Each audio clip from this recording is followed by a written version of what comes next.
my name is Dr. Tudor Soika. I'm an MD PhD. I have so associates from Harper, but then a bachelor's, master's, and a doctorate of medicine, as well as a doctorate. Well, those two make a doctorate of medicine. And the ECFMG.org is the electronic. What is it? Educational Commission for Foreign Medical Graduates. Because I did a 6-year program, which is basically the medical school program anywhere in the world, they said that the thesis on laparoscopic hiatal hernias is actually a doctorate. So they gave me a PhD as well. Not complaining, $3,600 a year. I picked up 3 languages, a wife, a kid. It was a good deal. Now, this is me in 2010. This is one of my worst points. Here I was in Italy. Some friends of mine, colleagues, I was about 250 pounds. You'll note the supple breasts. Anyway, it was a hard thing. 7 years later, as I started stumbling across this thing I'm looking into now and we're discussing, I look like this. Now, that's hard to do. The fact of the matter is, there's a few ways to get here, and you either have to work out 6 hours a day or do like a 60% reduction in intake. Neither of which do I highly recommend. However, we'll get into it. Moron's triangle. Now, initially, I was told that the food pyramid was based as an idea off of the refattening of the Irish population post-1875 when they had the potato famine. That was a theory. I'm not really sure yet. However, this is the modern day food pyramid. Just want to point out, fats and oils used sparingly is so absolutely wrong. 6 to 11 servings of cereal and pasta. I don't have that in a month. I don't know what they're talking about. Anyway, going on, and we'll get into it. Amid high food prices in 1972, Sweden, supposed to be Sweden, National Board of Health and Welfare developed the idea of basic foods that were both cheap and nutritious, and supplemental foods that added nutrition missing from the basic foods. In 1992, we had the earliest version here in the United States. However, dairy gets its own section, whereas the Swedish version is simply bundled along with others. Now, this isn't an accident, as subconsciously it suggests dairy is an essential part of one's diet, which is obviously not true. There's plenty of vegans and other cultures that just don't touch into it.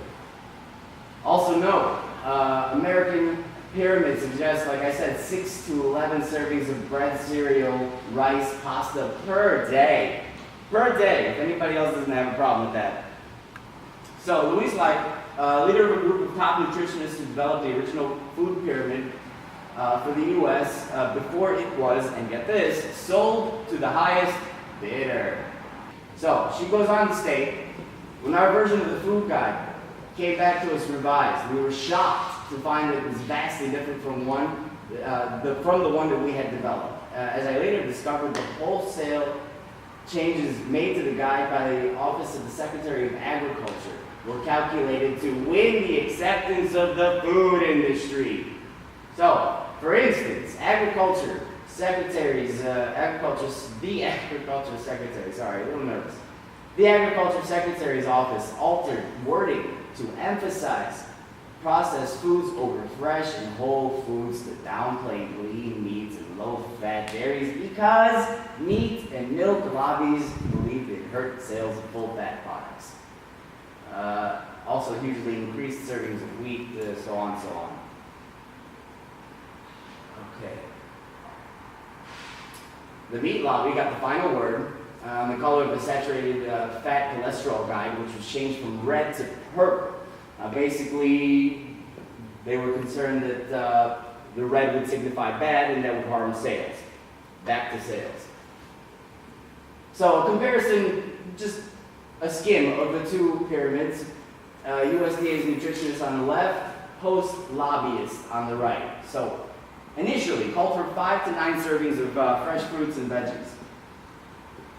Replaced 2 to 3 with later 5 to 7. A couple of years later, due to an anti-cancer campaign by another government agency, the National Cancer Institute, forced the FDA to adopt the higher standard. Even so, still lower than what was initially recommended. So, recommended initially 3 to 4 daily servings whole grain, which is still much, but okay. As in theory, changed to a whopping 6 to 11 servings. I just couldn't digest that one. No pun intended. Baked goods, white flour, including crackers, sweets, so on, at the peak of the pyramid, recommending that they be eaten sparingly. To our alarm, the revised food guide, they are now made part of the pyramid's base, meaning the largest part should be of this. Finally, little subconscious thing, wording changed from eat less to avoid too much. How do you like that? Now, I'm, like I said earlier, I'm Romanian of descent. We consider ourselves Mediterranean, even though we're not, we are by foods. A lot of people are pushing the Mediterranean pyramid. Overall, it's pretty good. The one issue I have a problem with, the small amount of bread that they put down here in the corner. However, the rest of it is pretty on the up and up. Olive oil, lots of fruits, veggies. The largest part of it is fruits and veggies, and then a very important part at the bottom, which means it's the most important, be physically active, enjoy meals with others. One of the things there, very important, Americans forget to do anymore. We don't sit down as much, sit and discuss at the dinner table. The idea is you eat slower. Eating slower is a less amount of input that we put into our bodies. Now, in bold, 1 glass. Folks, 1 glass has been known to show cardiac function, longevity, okay. As I stated prior, I have an issue with that much bread.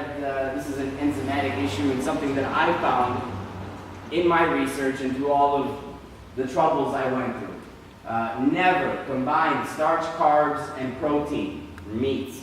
A lot of the whey proteins out there, the shakes, things like that, full of carbs, full of sugars, full of protein.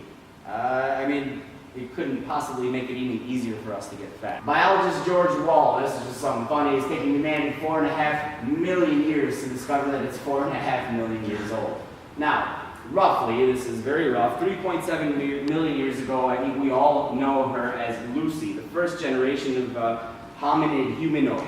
Now, Lucy, also known as Australopithecus, I don't know what, interestingly enough, has the same exact amount of flat teeth compared to incisors, or canines rather, as modern day humans, which to me only signifies the importance of actually how long we have not been meat eaters. At 360,000 years in, right, or left, I'm assuming this is to 0, is where I assume we actually began eating meat. Now, to eat raw meat, we just don't have the enzymes, and I don't think it ever happened too much. Some fish are lighter, but that's how long, as far as I'm concerned. Now, also here, the first appearance of alternate blood groups happened correlated there with migration out of Africa. Now here, I say, where do you suppose along the evolutionary timeline did humans, or ancestral humans, begin to integrate breakfast burritos? Anybody? I didn't think so. How about bread and meat? Taters and meat? These are all excessive things of modern times. Our bodies are not created this way. Before even taking into account the extraordinary physiological application of blood group-based eating, which is the correlation between human evolutionary migratory patterns and specific agricultural foods of each said area, we must understand the following. Humans do not and have not ever had the ability to properly digest, process, and metabolize both proteins and carbohydrates. This is back to the breakfast burrito or the sandwich or whatever. At what point in time in those 5, let's call it 3.5 million years, did people say, hey, a piece of bread is no longer a meal by itself, let's throw in meat, anybody got some taters? There's a bunch of things here that just didn't exist as we developed as humans. We were very simple. As we start getting a little deeper into this entire theory. All right, so there's your stomach, liver beside it. Stomach connects to this part here. I don't have my pointer, but it's the duodenum, the pancreas. Pancreas is an endocrine organ. Very important as it secretes some very basic things that basically fatten us or keep us skinny. Alpha cells, beta cells, and delta cells. Now, I don't want to pay too much attention to this. Idea is like this. Alpha cells, let's start with beta. Beta cells secrete a hormone called something you all know, insulin. Now, insulin is only secreted when blood sugar starts to go up. Idea being that throughout evolution, the moment you ate, insulin was secreted with the idea that you may not see food again for 4 days, so we got to store fat right now, which is fine on an evolutionary point of view. So, alpha cells adjacent to the beta cells, and I brought this up about the hypoglycemia because I don't believe medically it's true. I think rather people are conditioned to say, oh my God, I'm becoming hypoglycemic, because no, you're not. See, when blood glucose starts to drop below X amount, whatever your physiology says is okay for your body, glucagon is released. Now, glucagon is a temporary remedy. Basically, it has the liver break down glycogen into glucose so it can be broken up and left secreted into the blood. Essentially, raises blood sugar and maintains you at a normal pace while not eating. Now, this is a limited reaction. So, can someone become hypoglycemic? In the end, I call shenanigans. All right. So, what is metabolism? Why is metabolism such a difficult thing to describe and understand? Now, I say this because in all the medical books, and it took me damn near a decade, if I didn't, maybe even longer, to understand what they meant by metabolism and what is anabolic and catabolic. Now, anabolic and catabolic, these are the two states of metabolism. Essentially, anabolic will keep you in muscle building, fat burning. Catabolic will do the exact opposite. Less so on the muscle, but fat storing. Oh, in the simplest of terms, like I told you prior, based on, should be viewed as two potential states, okay? Metabolism. It's the state of secreting insulin or the state of secreting glucagon. Pancreas phase. Simply put, 2/3 of each day must be kept running on glucagon, not calories. Not to say that glucagon has that potentiating effect throughout the entirety of the day. We'll talk about it too. We'll get into something called ketosis. Regardless, 2/3 of your day, and this is an equation I live by, must be kept without food in anabolic mode. It's a must. There are no options here. The moment you eat, insulin is released, every cell in your body changes and goes backwards, essentially, to storage. Once these glycogen stores are depleted, what happens? 6 to 10 hours, but nobody can actually give us an honest-to-God answer because, interestingly enough, nobody wants to do the research. And once again, we're FDA-based. Once these glycogen stores are depleted, 6 to 10 hours, depending on multiple factors, the liver then proceeds to go into a state of fasting ketosis. Now, to spare a bunch of details, the main extrapolation point. The liver enters a state of ketosis, which, by the way, not to be confused with diabetic ketoacidosis, which is potentially fatal and not the same thing at all. More or less, this state signals and induces existing fat cells in our body, all over our body, to break themselves down, to go through something called autolysis, to break down and to release fatty acids and amino acids into your blood. Essentially, this is the backup secondary mechanism that allows glucagon to continue doing what it was doing without actually having that same hormone attack the liver's glycogen anymore, as it has been depleted. So this is the secondary mechanism. Now, this was huge too in my years. In 1965, an extremely obese 27-year-old male weighing in at 456 pounds fasted for a year and a month because he chose to. Besides vitamin supplementation and adequate amounts of water, the man lived just fine, lost all the weight. Doctors from the University of Dundee monitors his condition throughout his fast. Okay, during his fast, the obese man recorded, so he did have low glucose levels, defecate every 40 to 50 days, okay, but the low glucose levels were not low enough for him to go into a shock or any of that, as the body maintained it through ketosis. As a side note, he had very little excess remaining skin from obesity to not. You should have a lot of it, and plastic surgeons come in and whatever. Ketosis, as another side mechanism of ketosis, is not just that it signals fat cells to autolyse and degrade themselves, but as well as touching into any useless cells. Now, I say useless because excess skin is just that. No longer holding anything, droopy, potentially losing body heat through, extra surface area, whatever, what have you. So regardless of how much we work out, I don't care if you work out 3 hours a day, I don't care if you work out 6, I don't care if it's all cardio, I don't care if you're lifting all day. Counts for 20% of any potential fat that you may have put on. Therefore, 80% of everything else is what we do out of boredom, out of, let's go get together and have a burger, because they just turned that into it. It's no longer coffee, it's no longer let's have a juice, it's let's go stuff ourselves. The rest is based on caloric input. Lastly, back to our brave hunter as he struggles through day 5 of this hopeless hunt. So one of the most important mechanisms, although the following mechanism is well documented and thoroughly studied in mice,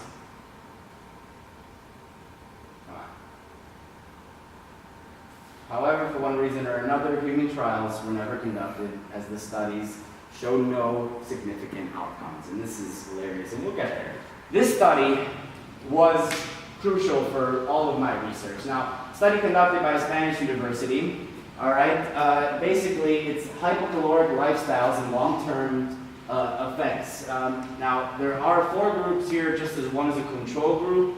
Just the scientific method, we're going to go ahead and ignore the control group. Now, first group was given, mind you, mice considered on a 200 calorie a day regime based on, so humans are on 2,000, they were on 200.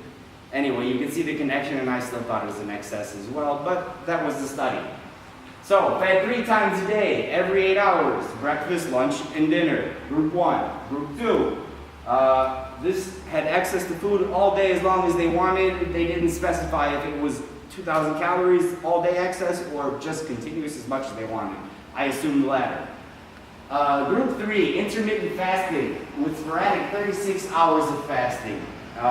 What had happened here at the very end, the results, group 3 lived twice as long as the other 2. On autopsy, the subjects were noted to have died healthy. No atherosclerosis, no vascular problems, no diabetes, no ulcers, contrary to, you'll get an ulcer if you don't eat, so on. In the brain, no degradation of the cerebrum and associated neurons or glial cells. Now, glial cells, for example, Einstein, they got his brain years back. It sat in the back of a guy's trunk a doctor's trunk for many a year. And then when they finally did put it under the microscope, it turns out that Einstein, for one reason or another, had double the glial cells for each neuron. Now, a glial cell is an associated cell that stands next to and is attached to a neuron, essentially constantly insulating and re-insulating and re-insulating. The idea is the more insulation you have between firing circuits, the better your cognition is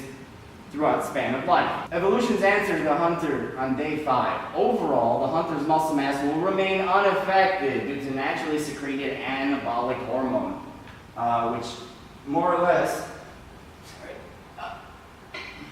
so in response to this nutritionally supported fasting. Now, why do I say that? There's some things there. So we're about to go into the key of the entire thing. Now, the key of this entire thing is something called IGF-1. IGF-1 is an insulin-like growth factor. A lot of very interesting things happen here. Essentially, this is evolutionary's answer for the hunter to not degrade or devour his own muscles on day 5, and perhaps not even on day 6. But on day 7 of not eating, IGF-1 starts to not work anymore. So we're back to an idea of a nutritionally supported fasting. Now this is a medical term for what they're calling intermittent fasting. I didn't come up with that, I'm pretty sure the Bible did, or evolution or whatever, but very, very important to our basic human physiological function. We'll get into it. So after about 14 to 16 hours, now everybody's different, but roughly, the liver as well as the peripheral tissues secrete a naturally occurring anabolic hormone. Now earlier I had mentioned that anabolic essentially means your body is in a metabolism at that point to where muscle building is encouraged, degradation of said muscle is discouraged. Meanwhile, it's basically the organism is living off of stored pre-existing fat. Now in children, every child, me, you, when we're all children, normal children, growth hormone from the pituitary, which I'm sure we all know about, is secreted into the bloodstream. Once the growth hormone gets to a certain level, it's mostly the liver, but also the peripheral tissues start to release this IGF-1. Now, as we're growing, IGF-1 is the active substance that causes children to grow. When puberty ends, essentially this slows down and something called the epiphyseal plates of your long bones fuse. You will never get any taller after that. And nobody heard about that more than I or Aaron. But that is a fact. However, provided it's not pathophysiologic to say, I think we've all heard of acromegaly or gigantism, where there's pituitary tumors basically causing an excess of growth hormone, which is an excess of IGF-1. You start to get large jaws, big hands, extra sweaty, a bunch of stuff. That's pathologic now, but to have your body release it is natural, normal, and an evolutionary process. Essentially, they did a bunch of studies on mice. And in these mice, I'm just going to start to wing it here because this stuff, you can take your time and read on it. Now, in these mice, they had, for example, some knockout mice. Now, knockout mice are genetically altered mice that, for example, have been deleted, or their insulin secreting gene has been deleted. Therefore, no more insulin. Now, these mice, administered with IGF-1, all of a sudden have their hyperglycemia in their blood start to slowly drop. And once administered minuscule amount of insulin with IGF-1 up or administered to these mice, all of a sudden, that little bit of insulin, which was basically insulin insufficiency leading to diabetes too and blah, blah, blah, that little bit of insulin did more than 8 times the amount without the IGF-1. Why? IGF-1 as a receptor mechanism functions very similarly as insulin. The receptor is called tyrosine kinase. Now, tyrosine kinase is just a name, it doesn't matter, but each hormone has its own way of path of traveling and exhibiting its effects. Now, IGF-1 and insulin are essentially down the same path. So IGF-1 literally primes the body and all of the cells within the body for the pathway that insulin is going to take anyway. So that basically means that once you've been fasting for intermittent fasting, it's 14 to 16 hours, including sleep. Not that big a deal. Once you've been fasting for about a couple of weeks, because hormones take a little bit before the levels get just right. They work down the same receptor. Idea being that, for example, in diabetes 2, all right, which they say is only reversible if you lose a bunch of weight and work out a ton, so you could increase GLU, the transporter for glucose, GLUT2, and blah, blah, blah. All right, it's true. However, with IGF-1, diabetes 2 no longer exists. Now, in my wildest dreams, I could only hope that I could have a client or somebody who would come to me and say, hey, I want to do your program so I could be able to write about reversing diabetes too in that person, and I'm sure of it because I've done the research and it's here and it's all written and it's all in their own research, which showed no proof that it would apply to humans, which is absolutely maddening as a medical doctor. It makes me want to go crazy. I will change it, maybe some of you guys have read it, maybe not, but this is the entire mechanism here. Now, IGF-1 does everything. It allows you to stay in an anabolic mode, allows you to keep a ketosis, and it allows you to stay on that 3, 4, 5 day of not breaking down muscle while still being able to hunt, even though you're not catching anything. Now, I'm not saying don't eat 3, 4, 5 days or whatever. However, having all of this research in hand, I chose to guinea pig myself based on their own research on mice. And the fact of the matter is, it's true. Every bit of it. I sleep less. I used to have arthritis in my right knee. Now, it could have been from weight. Agreed. I'm 32. I shouldn't have, but it's possible. I no longer have that problem. I'm bending over all day, actually, at the knees. Absolutely no problems. So, sleeping better, more energy. I'm actually not as hungry anymore. However, this is more of a conditioning type thing. The brain isn't stupid. Essentially, us being social creatures, we have to think that throughout evolution, at any point in evolution, we lived in groups of people. Now, not having refrigeration, breakfast, forget about it. Okay. But in these groups of people, if by chance the brain understands that there is food in the morning, most likely you can assume that once every week to 10 days to 2 weeks, the herd or the tribe will catch a big kill, a big game. Now, what happens when you have no refrigeration, no salt? You gotta eat now. So you eat the entirety of the day. Now, that's fine. Idea being, this replicates evolution. After you've been doing this fasting thing for a while, and people think I'm crazy, until I really started to get into it, the fact is, every week to 2 weeks, I pick one day, and I hit 3,000, 4,000 calories. I go and help myself to whatever I want. However, the next 2 weeks are going to suck because I'm slowly back into not eating in the morning. 2 liters of water is a bare minimum, by the way, not a maximum. And on that note, can anybody tell me why your breath smells in the morning? Not you specifically, but any one of us. It's detox. You're detoxing. Why the hell would you want to put food, more stuff to detox on top of it? Drink water, guys. Liberate that stuff. I couldn't tell you the importance of staying away from food in the morning and not allowing your body to leave those 8 hours of anabolic mode that you've been in during sleep to eat, get back into catabolic mode, and then maybe, hopefully later, you can still burn for another couple hours. It's absolutely bogus. It's absolutely bogus what they're expecting from us. It's not the way we're designed. It's not the way it works. And I'm not sure you'll ever be able to get an honest answer from anybody. I honestly, God, feel that this is the closest bit of truth that you'll get to what's going on as far as our bodies, our society, and what the deal is with that little bit of excess fat that we just either can't kick or otherwise. And now this is the first time I've ever had a chance, the pleasure of talking to somebody about this, first of all, for this long. Well, no, you and me did it that one time. Yeah, well, no, I did it. You listened. I'm quite used to it. I go through this quite often at the gym that I go to.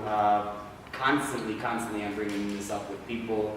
I'm not training anybody there, but I'm a medic. I signed up to help people, and essentially, I'd like to think this is what this stuff will do. This is, Aaron knows this guy. We grew up with him.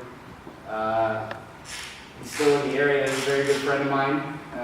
He was morbidly obese for the longest time. About 2 years ago, he saw me when I finally figured out the entire theory here and losing the weight. He asked me what I was doing, and I told him. And I told him very simple things. In the evening, for example, you get a sugar rush, or perhaps you're used to it to have a little piece of chocolate in the evening or whatever. I talked him into having a tablespoon of honey.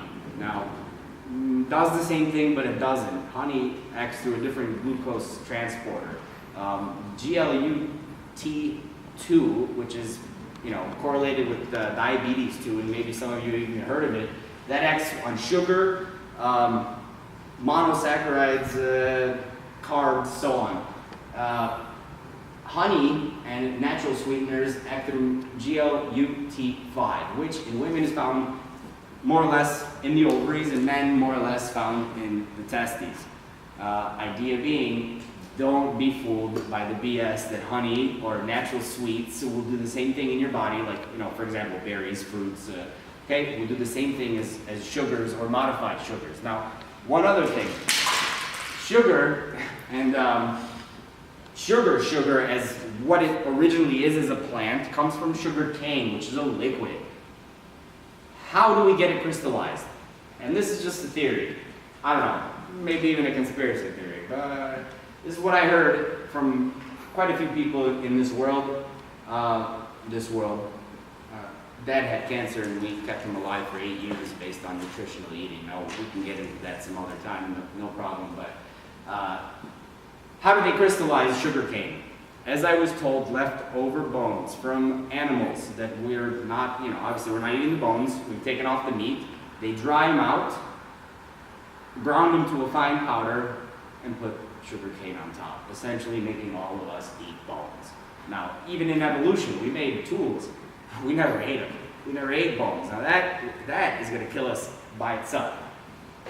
All right, that's Jesse. He's a good guy. He's down 180 pounds in 2 years by not eating breakfast and not passing 1,800 calories a day. I think it's 1,800. Given his size, I told him it's more than sufficient for what he needs to drop the weight. He's now a muscular guy, pretty good looking. This is also a friend of ours. She will remain nameless. How do you like that Photoshop? Do I have to cut that too out? Yeah, that's right. Okay. She called me up. A friend of mine, ours for a long time. You know who this is, right? So, I'll tell you. She called me up. I put a picture up on Facebook, exactly the one I showed you guys, the before and after, the 7-year difference to the day. And she asked if she could pick my brain a little bit, as she had just turned 28, doesn't drink anymore, doesn't party anymore, but she just can't knock off the weight anymore. And first of all, I could tell what she was talking about when she sent me her after, and this was only 6 weeks. This was not training with me.